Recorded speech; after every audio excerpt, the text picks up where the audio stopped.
starting to flick.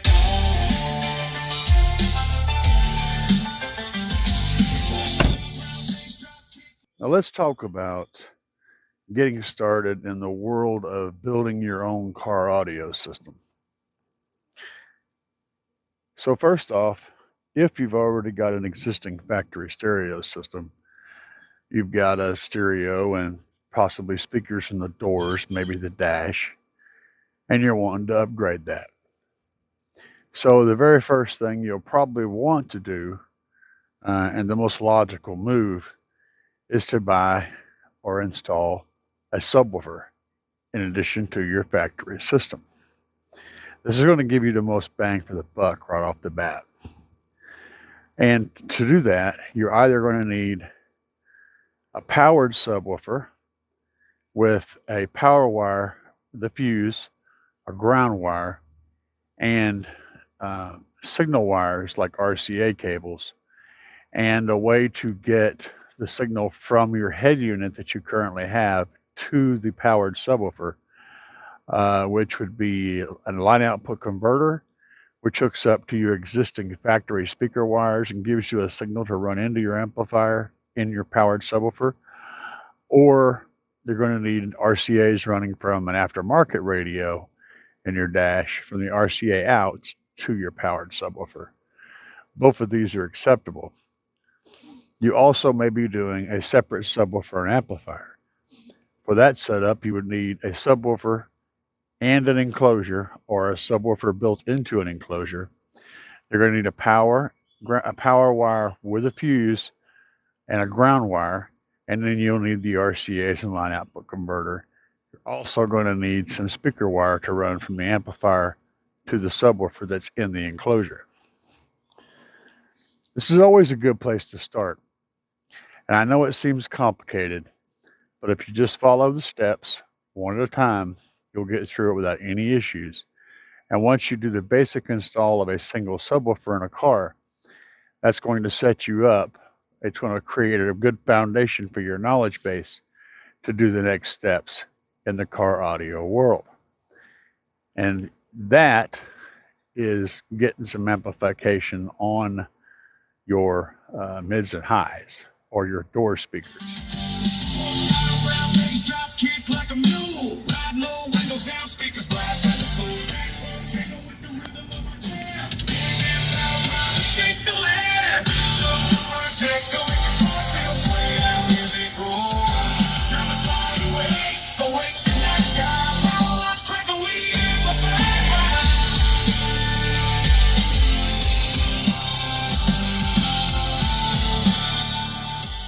Now, when it comes to working on the door speakers, the situation is pretty much the same.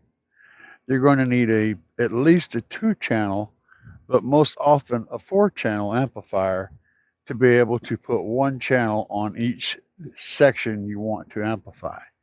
In this case, I'm doing things a little bit more complicated, but what I'm doing is amplifying these 2 speakers on 1 channel and these 2 speakers on 1 channel. And the same thing for the other doors. Now, in this case, essentially, I'm turning these 2 drivers into 1 speaker and these 2 drivers into 1 speaker. So essentially, that's a 4-channel amplifier handling that whole front stage. And by the way, if you're interested in getting these easy to install speaker pods on your doors, there's a link in the video right down below to customspeakerpods.com. And if you use my discount code, capital C, capital A, capital E, you get 10% off. This makes doing custom doors a lot easier than the whole fiberglass system that some people are using. Anyway, back to the install process. Now, I know that there's a lot going on back here, and you may look at that and be intimidated, and that's understandable, but it's really not as complicated as it looks. I have a 10,000 watt system back here. I have 9,500 watts on my subwoofer, and I have 600 watts on my 4-channel, which handles my front stage. But it's no different than a 500 watt amp and, you know, a 300 or 200 watt for stage. It's no different. I have 4 power wires and 4 ground wires on my amplifier, but it's just the same thing over and over again. You've got positive and negative. In your case, you may have a 1000 watt amp or a 2000 watt amp or a 500 watt amp. You may only have one positive and one ground. It's the same exact system. I just have more of the same thing. The same thing over here. I have my line in to handle my signal coming into my amplifier. Then I have 2 positive and negative coming out, which runs to all 4 of my 12s. Okay. These wires should be a little bigger, and they're going to be. I just haven't replaced them yet. But the point is, it's just a speaker plugged into the amplifier. I have 4 of them, but they're the same thing as one. They're acting exactly the same. Same thing over here. It's just 4 speakers coming out. This could also be a 2-channel amplifier. Have 2 speakers hooked up to it. It's not hard. Just take your time, follow the directions, and follow the advice of people that you trust, and you can get this all hooked up. The things you want to remember are, for every 1,000 watts of amplifier you're running, you need 100 amps of power to power that. And for approximately, that's a good number to remember. So you're going to make sure that you have enough alternator and battery to provide that power. If you're starting out on a stock system and you're not going to change your alternator battery setup, you might want to limit yourself to somewhere between a total of 1,000 watts to 1,500 watts, somewhere in that range, to be able to keep up with that electrical needs with your factory system, your factory alternator and your factory battery. If you are going to run a little bit more power than that, you might want to add a second battery. And adding a second battery is not as complicated either as it would seem at first. So if you're going to add a second battery, the process for that is you're still going to run your power and ground from your front of your car, right? You've got a fuse up there by that battery. That power wire comes off the battery, goes through a fuse very quickly, and then that power wire runs to the back of the car. And you're either using the ground to the body or the frame and then picking the ground back up in the back, or you're running a whole ground wire all the way to the back. Either way, you'll take those 2 wires and connect them to your second battery back by the amplifier. And then you'll connect to that battery and run it to your amplifier. Okay, that adds more storage for your amplifier to pull from. It doesn't increase the amount of power that you're creating with the alternator, but it does help to compensate for higher demands, you know, for a short period of time. So when the bass hits real hard, it's got 2 batteries it can pull from. And then whenever there's a momentary pause in the music between bass notes, the alternator can start refilling those batteries back with power. And this will more or less get you by on a couple thousand watts or less. But whenever you decide to go up in power, simply adding more batteries is a good way to go.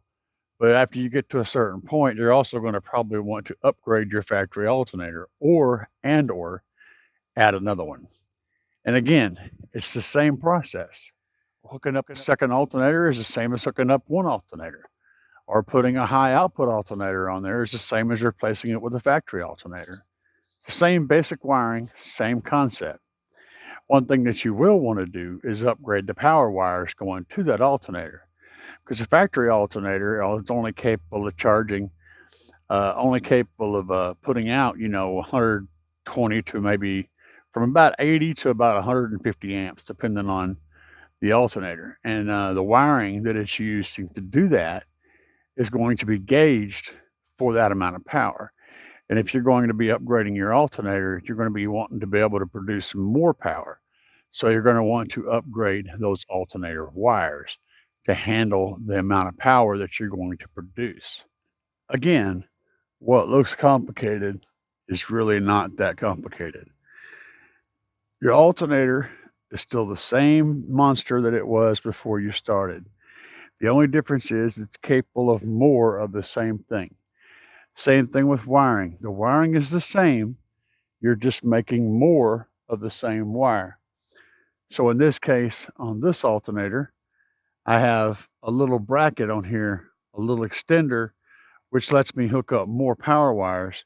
So I can run 2 alt gauge, 1 0 or 0 gauge wires off this alternator. And of course, every wire that I use in my build is oxygen-free copper, not copper-clad aluminum. The reason I use oxygen-free copper instead of copper-clad aluminum is that, number one, the oxygen-free copper will conduct electricity better than copper-clad aluminum. Number two, the connections where the lug is crimped onto the wire is going to be a more stable connection. There's no corrosion that's going to happen.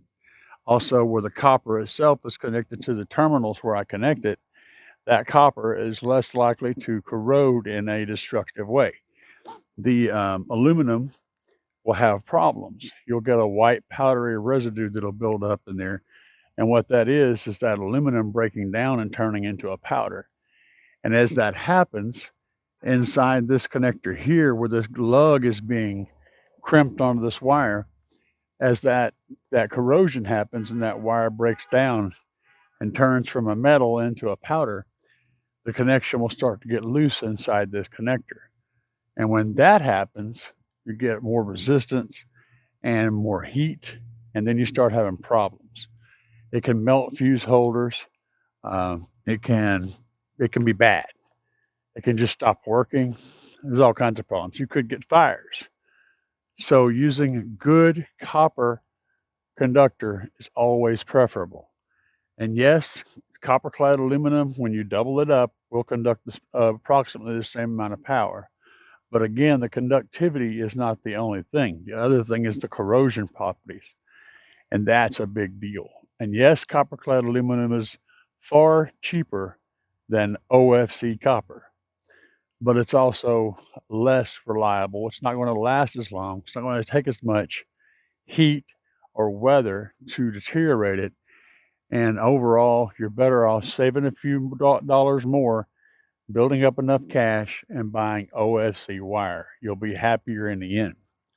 Now, again, this is 2 runs of oxygen-free copper, 1 alt wire, which runs to a fuse block right here. The fuse block in here has 2 fuses. I'm running a lot more power. But what you'll probably be starting off with is a single run of oxygen-free copper, 1 alt wire, replacing the wire that used to be here or adding to it. So if you've got an existing, like say an 8 or a 4 gauge wire that normally runs from this alternator point to like your battery, for example, what you would do is add a alt gauge wire to that, running from the alternator to the battery. So you've got an extra amount of power conductivity path for that current to go through. Another thing that you'll want to do, you'll see I have my grounds here, is run a ground wire from the bracket that the alternator uses to attach to the engine. Somewhere there, you want to clean that bolt up with a brush or some sandpaper, get some shiny metal, and run an oxygen-free copper wire from that bolt over to your battery. That's going to allow a really good charging path for the positive and the negative to get from your battery to your alternator. Then, if you're also using the frame or the body as a ground, you're going to also want to run a ground wire from your battery to whatever you're going to be using as a ground. So if you're going to be using the frame, for example, you would run a ground wire from the battery down to the frame, and you're going to clean that spot up. You're going to get it where it's bare, shiny metal with sandpaper, grinder, whatever. Tap a hole, drill a hole, use an existing bolt if you want, but it all needs to be shiny, hard, clean metal. Put your bolt there, run your ground wire to your battery. So now your battery has a good path to move electricity to the frame. And then you can do the exact same thing in the back and come off the frame and use the frame itself as the wire that runs from the front to the back. You just got to make sure those connections are solid. Alternatively, you can run a ground wire, a heavy alt gauge ground wire from your battery's ground all the way to the back of the car. And a lot of people swear by this. I do both. But the point is, either of those will get the job done. You just got to make sure that every single place where you're connecting a wire to something else, that the connection is clean, shiny, and tight and solid, really solid. Now on the power wire, if you're only running the batteries in the front of your car, you only need to fuse that area. But if you're going to be connecting to a battery in the back of the car, you're going to also want to put a fuse there as well. And what you're doing at that point is creating a safety system to keep a wire that has somehow managed to touch a ground in the car from catching on fire.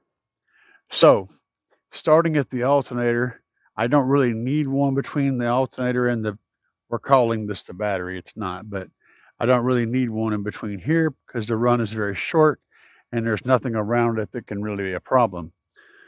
And I'm also not running through a body or any metal.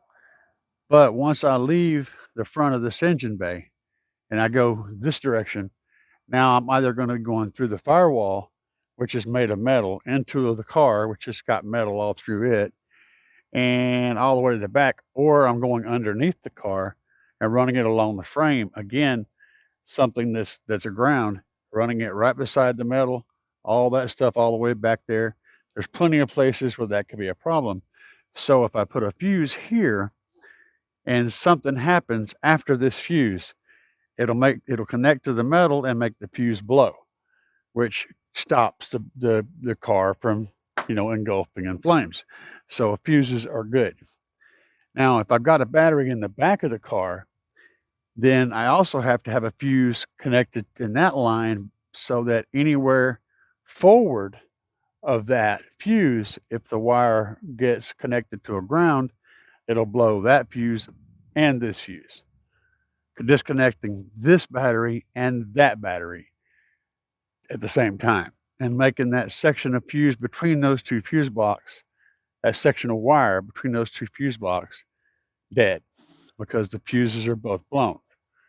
That's what we want.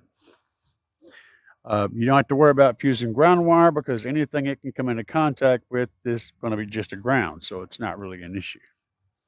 Now, I've been diving into some more advanced areas of the electrical system when it comes to car audio. But again, most of these things that we're talking about are not complicated. It's just repeats of the same thing. So if you're installing a 500 watt amp or a 20,000 watt amp, the processes are still the same. You just use bigger wire and possibly more of them. Essentially, all of that stays the same though.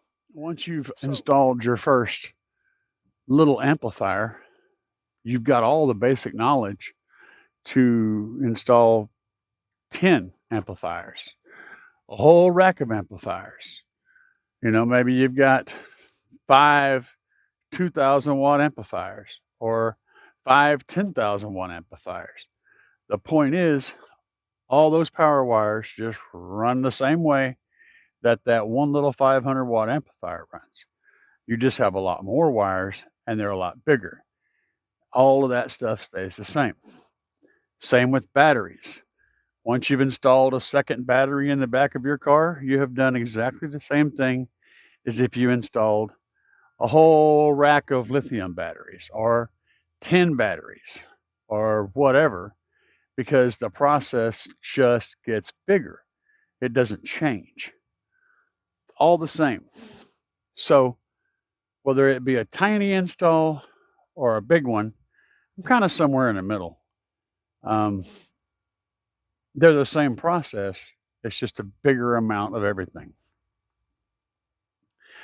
So I've explained the basics on installing, a subwoofer amplifier, which can be the same exact process for installing a 4-channel amplifier or an 8-channel amplifier or however many amplifiers you want.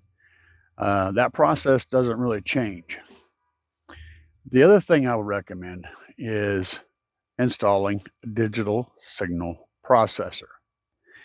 Now, you don't have to install a digital signal processor right away, but if you know you're going to be building a system where you want it to sound the best it can, um, and you're really wanting that amazing sound, installing a digital signal processor right off the bat is going to get you there. That's a tool that you can use to tune your system. It's not going to magically make your system sound awesome. In fact, it's going to sound exactly the same right off the bat. There's going to be no difference in sound at all.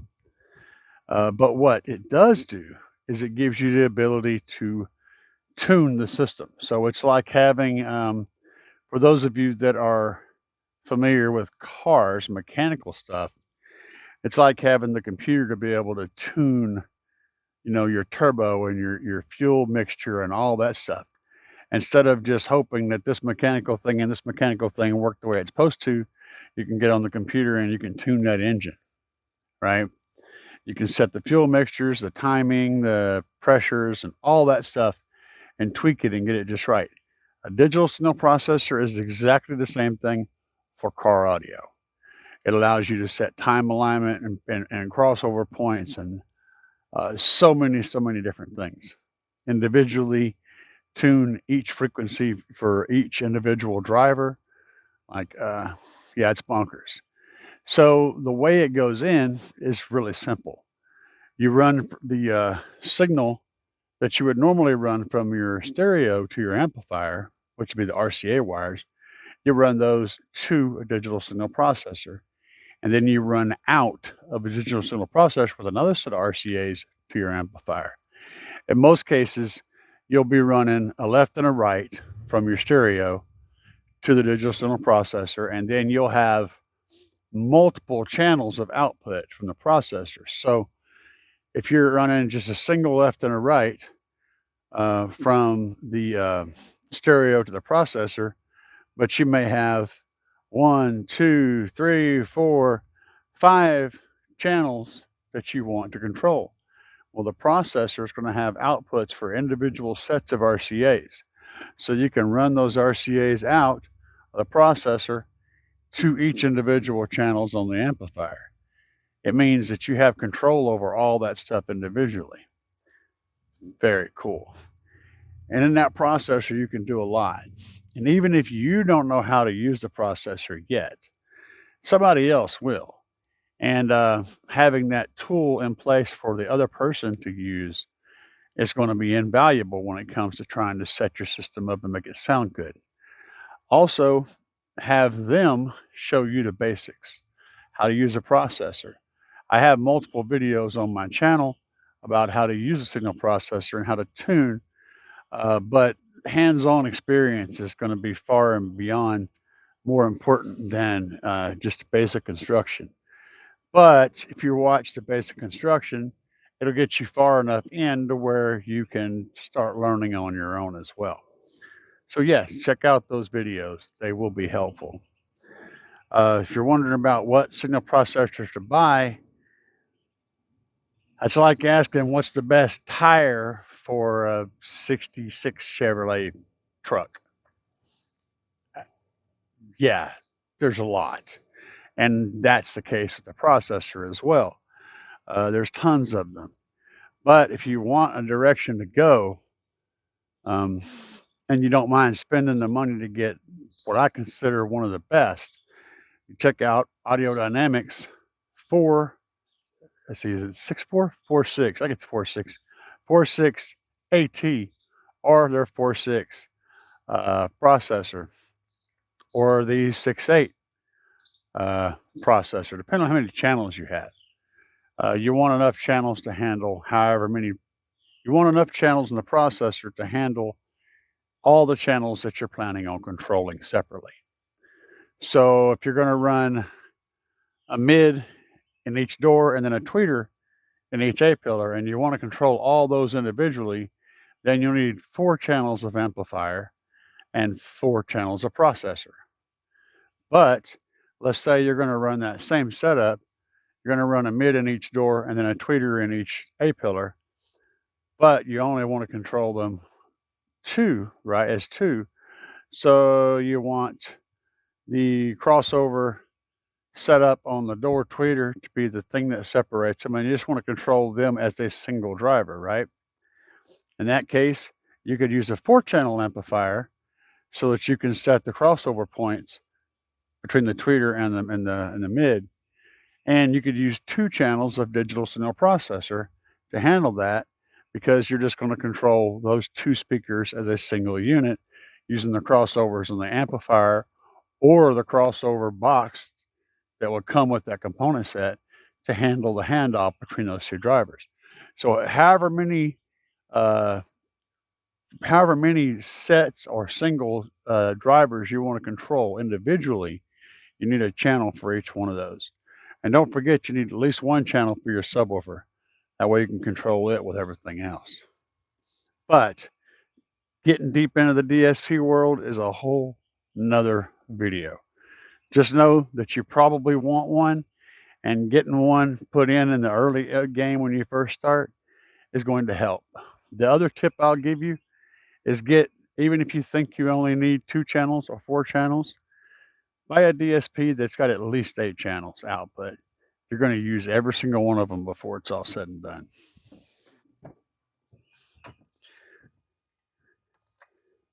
Now let's talk about what makes the heart beat in the car audio system.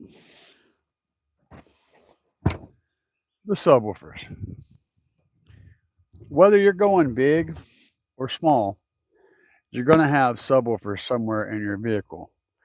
Now in this case, what I have here is called a ported flat wall C-pillar subwoofer system. And what all that means is a wall, as you can see, it's a solid wall created with subwoofers in it. So that makes it a wall.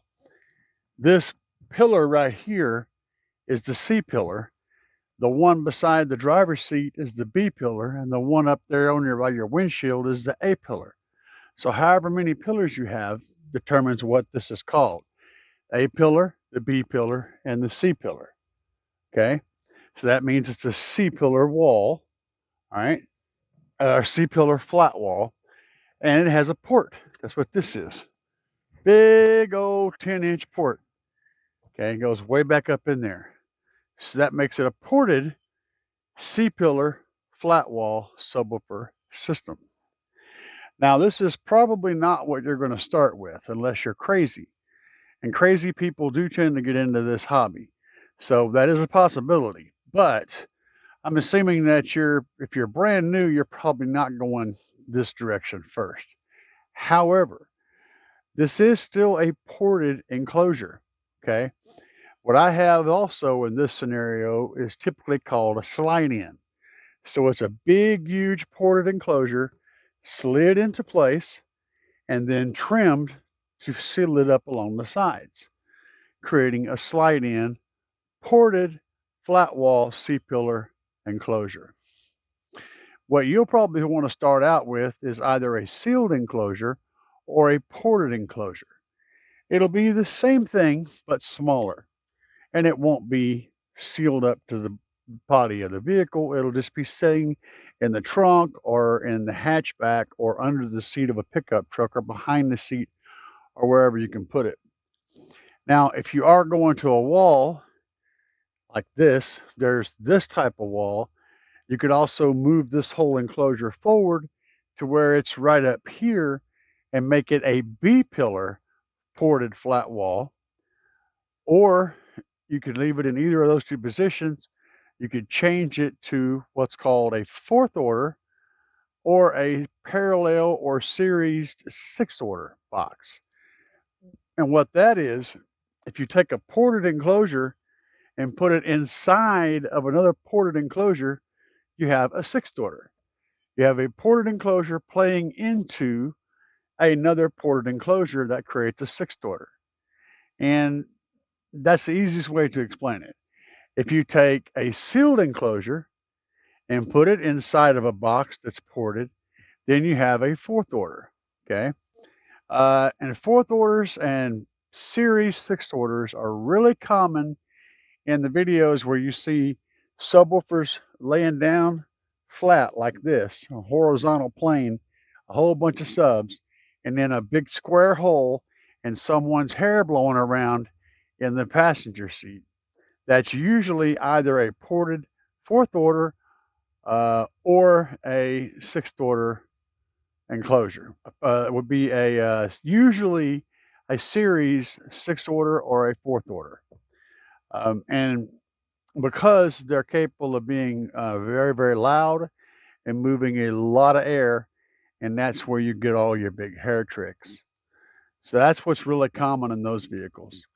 But for most of you guys starting out, you're going to be looking at a sealed enclosure or a ported enclosure. The advantages to both are as follows. The sealed enclosure is typically going to sound better. It's going to have a wider frequency of bass response, meaning it's going to play lows, it's going to play much higher bass, and all of it's going to be fairly even. It's not going to have any peaks in any area. It's just going to be a nice, smooth, long, different bass response all the way from 30 hertz up to 80 or 90 hertz without any issues. It's going to be nice and even. And for people that like serious sound quality, a sealed enclosure is usually the best bet. But the trade-off is you need a lot more power to a sealed enclosure to get a lot of volume. On the other hand, a ported enclosure is going to use a port and use some of the energy that the subwoofer is creating inside the box to create more energy coming out of the box. And that's going to give you more output, more volume, more bass on the same amount of power with the same speaker as a sealed enclosure. The trade-off is that the ported enclosure is also going to be larger than a sealed enclosure because that port, this thing, has to be accounted for in space and volume on the inside of that enclosure. So it's going to take up space. And so you got to build the box big enough to have the right amount of airspace for the subs and also have the space to put that port inside that box. So the box is going to be bigger. Also, the way that the enclosure adds bass to the way that the port adds bass to the speaker is using that back wave. So you end up with the speaker playing and then the port playing. They're not exactly synchronized. And so when the speaker tries to start playing a note, it doesn't add to the port's ability to put out until it's going in the backstroke. So the speaker will go, it's first pushed forward, right? And then as it goes back on the next part of that sine wave, that's when the port makes a sound. So there's a delay between that. And then whenever the speaker stops moving, the port's still going to have a little bit left in it to play. So what you end up with is a softer start and stop to each bass note. And if you're listening to music that has a nice slow even grooves, it's not going to be a thing. But if you're listening to stuff that has much tighter, quicker bass response, like heavy metal, rock and roll, a lot of other stuff where the bass is just really quick and transient, then you're probably not going to like the sound of that ported enclosure because it's going to soften that transient note and the bass isn't going to have that crisp, clean response. Also, the ported enclosure will give you a peak where the port is. So if you have the port tuned to say 30 hertz and you're playing 20 hertz, 25 hertz, when you go to play on 30 hertz, it's going to be a little bit louder. and then it's going to roll back off again up in the higher mid 30s and start rolling back down. It's going to be peaky around wherever that tune is. But you can get down into the lows a lot easier with a ported enclosure because you can tune it really low and you can play the lows better. It's also going to be louder. It's going to take less power, and it's very common on the market today. So if you're willing to sacrifice some of that SQ for more efficiency and more output, a ported enclosure is a better bet for you. Just remember that it also takes more space. If you're more interested in absolutely making something sound amazing and having a little bit less volume or having to use a little more power to get the same volume is okay, then absolutely sealed enclosure is going to give you the very best of sound quality. And remember that your speaker that you're putting in that enclosure is going to be suited for one or the other, in some cases both, but make sure that the driver that you're using for that enclosure type is suited for that enclosure type. Elsewise, you might wind up with a bad matchup. Keep that in mind. That's the basics on the subwoofer. And yeah, it's loud. In case you guys are wondering, right now I'm right around the 150 dB mark. My last score was a 148.3, but I will be a little bit louder the next time I run. So this is pretty intense, and it still sounds really good.